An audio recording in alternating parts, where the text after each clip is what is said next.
تو بڑا ہونے والے کا جو اشارہ تھا وہ یہی تھا. اس کو کسی نے پی ٹی آئی والوں کو کسی نے بتایا، فیڈ کیا، غلط انفارمیشن دی کہ عمران خان کو چند دنوں تک مچھ جیل بھیجا جا رہا ہے. تو سہیل آفریدی کا اشارہ اسی طرف تھا، اور اس کی اس بیان کے بعد پھر اس طرح کے تبصرے اور قیاس آرائیاں اور سوشل میڈیا پر افواہ ترازی بڑھ گئی کہ عمران خان کو مچھ جیل بھیجنے کا پلان ہے، جس کو ناکام بنانے کے لیے سہیل آفریدی نے یہ کہا ہے کہ پھر ہم بھی وہ کریں گے جو ہمیں کرنا چاہیے. اور وہ کیا کرنا چاہیے؟ اسلام آباد میں جلوس لے کر جانا چاہیے. ناظرین، اس سے زیادہ یہ قصہ نہیں ہے. اور کل جمعہ کو یوم احتجاج تھا، جس کے بارے میں پی ٹی آئی بہت زور و شور سے اپنے سوشل میڈیا پر یہ پروپیگنڈا کر رہی تھی کہ اس روز سونامی آئے گا، لاکھوں عوام سڑکوں پر نکل آئیں گے اور یہ تحریک شروع ہو جائے گی اور وہ کام ہو جائے گا جو 26 نومبر کو نہیں ہو سکا، جو 9 مئی کو نہیں ہو سکا. تو ناظرین، صورتحال یہ تھی کہ کل اسلام آباد میں جمعہ کے بعد محمود اچکزئی صاحب خطاب فرما رہے تھے کہ ہم اڈیالہ کی جیل پر سیڑھیاں لے کر چڑھ جائیں گے اور عمران خان کو نکال کر لے آئیں گے. تقریر تو ان کی بڑی زبردست تھی، لیکن وہ تقریر کر کس کے سامنے رہے تھے؟ سامنے تو کوئی تھا ہی نہیں. وہی عمران خان کے دھرنے کے آخری دنوں والا خالی کرسیوں کا مجمع. وہ خالی کرسیوں کو خطاب کیا کرتے تھے. جہاں خالی کرسیاں تو نہیں تھی، جہاں کچھ بھی نہیں تھا، نہ کرسیاں تھیں، نہ کرسیوں پر بیٹھنے والے، نہ بندے تھے، نہ بندے کی ذات. بس اچکزئی تھے، ان کے ساتھ وہ گلگت کا ٹیررسٹ مولوی تھا اور کچھ اور لیڈر تھے، سلمان اکرم وغیرہ، اور کوئی 10 15 20 ورکر تھے، کوئی 20-25 میڈیا والے تھے، جن میں کچھ یوٹیوبر تھے، کچھ مین سٹریم میڈیا کے لوگ تھے. 20-25 وہ لوگ تھے اور 15-20 ورکر تھے. یعنی کیمروں کی تعداد حاضرین کے تعداد سے زیادہ تھی. اور یہی صورتحال پورے پنجاب میں رہی. پنجاب میں کئی جگہ پر ان کے جلوس نکلے. کسی جگہ 4 آدمیوں نے ایک بینر اٹھا کر جلوس نکالا، کسی جگہ پر 2 آدمیوں نے وکٹری کا نشان دکھا کر فوٹو کھنچوایا، کسی جگہ 6 آدمی، کسی جگہ 10 آدمی، 8-10 مقامات پر کل ملا کر 100 آدمی بھی یہ پنجاب بھر میں ایک پورے نہیں کر سکے. اور اسلام آباد کی یہ صورتحال میں نے بتا دی. باقی 2 صوبوں کا بھی یہی معاملہ تھا. البتہ خیبر پختونخوا میں 3-4 مقامات پر ایسے جلوس نکلے جن کی شرکاء کی تعداد 200-300 کے قریب تھی، 400 کے قریب تھی. اس سے زیادہ کہیں بھی یہ لوگ اکٹھے نہیں ہو سکے. گویا کہ ایک فیصلہ کن جمعہ، وہ اس کی کال بھی ناکام ہو گئی اور پی ٹی آئی کو ایک اور مایوسی کا سامنا ہوا. ناظرین، جو تیجاس جہاز انڈیا کا لائٹ ویٹ ایئر کرافٹ جو ہوتا ہے، ان کا سنگل فوجی اس میں ہوتا ہے پائلٹ. جنگ میں یہ بہت اہم کردار اس طرح ادا کرتا ہے کہ بڑا تیز رفتار اور بچ کر نکلنے کی صلاحیت والا، اور انڈیا کو اس پر بڑا فخر تھا کہ یہ اس کا بنایا ہوا جہاز ہے. اور یہ دبئی کی نمائش میں اس کو بھیجا گیا، تو وہاں جب یہ اس نے اڑان بھری تو یہ گر گیا اور تباہ ہو گیا، پائلٹ بھی مارا گیا. ایسی نمائش میں طیارے کو چھان پھٹک کر کے بھیجا جاتا ہے. ظاہر ہے جس طرح کسی فنکشن میں جانے کے لیے کوئی آدمی جب اسے دعوت ملتی ہے تو وہ فنکشن میں جانے کے لیے فنکشن کی اہمیت کے پیش نظر اپنے ڈریس کی الماری میں سب سے اچھا لباس چنتا ہے اور اپنی وضاقتہ کو ٹھیک کرنے کے لیے کافی وقت لگاتا ہے، پھر وہ جاتا ہے. تو دبئی کی نمائش میں یا کسی بھی ایسی نمائش میں، ایسی مشق میں جو جہاز بھیجا جاتا ہے وہ سب سے اچھا جہاز بھیجا جا سکتا ہے جس کی کارکردگی میں کوئی خلل آنے کا کوئی اندیشہ نہ ہو، اتنا وہ فول پروف قسم کا جہاز ہو، اور پھر بیسٹ پائلٹ کو چنا جاتا ہے.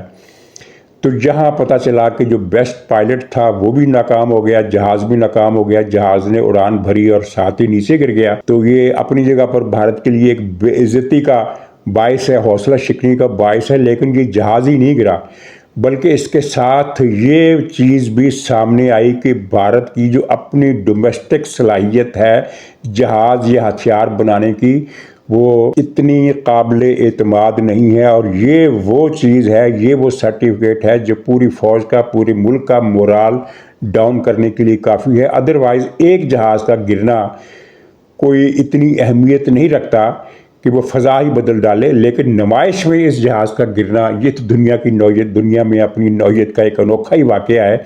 اور اس نے بھارت کی جو مقامی ملکی سطح کی جو ڈیفنس پروڈکشن کی صلاحیت ہے اس پر سوال اٹھا دیے ہیں. تو یہ اندازہ کرنا اب مشکل نہیں ہے کہ بھارتی فوج اور بھارتی عوام کے مورال پر یہ ایک جہاز کا گرنا کیا قیامت ڈھا گیا ہے۔ ناظرین اجازت دیجیے، انشاءاللہ اگلے بلاگ میں پھر ملاقات ہوگی، تب تک کے لیے خدا حافظ۔